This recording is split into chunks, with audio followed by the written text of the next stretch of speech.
Bloom me semble un être tout à fait exceptionnel qui allie des dimensions tout à fait qui sont supposées être contradictoires. Il est républicain, c'est un homme d'État, un haut fonctionnaire, issu de l'école normale supérieure et membre éminent du Conseil d'État, donc c'est un haut fonctionnaire.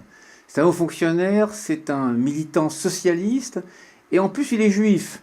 Et en plus c'est un homme versé dans les arts, la culture, une des plumes les plus redoutables de critique littéraire. Donc il me semble que ce personnage est quelqu'un de tout à fait extraordinaire, qui mérite d'être revu.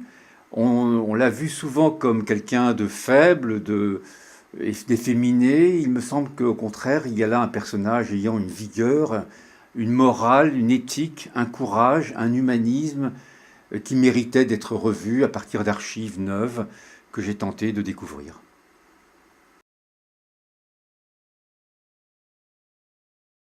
L'époque contemporaine peut être comparée à celle de 36, mais elle est en rien comparable, puisque 36 c'est une transformation radicale de la société française. Ce que nous vivons aujourd'hui est loin d'être le cas. Prenons-en un ou deux exemples. Il y avait dans l'œuvre de Léon Blum une attention portée par exemple aux émigrés, portée aux expulsés, qui est moins le cas aujourd'hui. Il y a des textes de Blum absolument magnifiques. Il me semble que de nos jours, on aurait intérêt à se souvenir de l'humanisme de Blum à l'égard justement de ceux qui n'ont pas de patrie. Et au moment même où il est président du Conseil, c'est-à-dire où il détient le pouvoir, il prend le temps de s'occuper par exemple du destin des immigrés.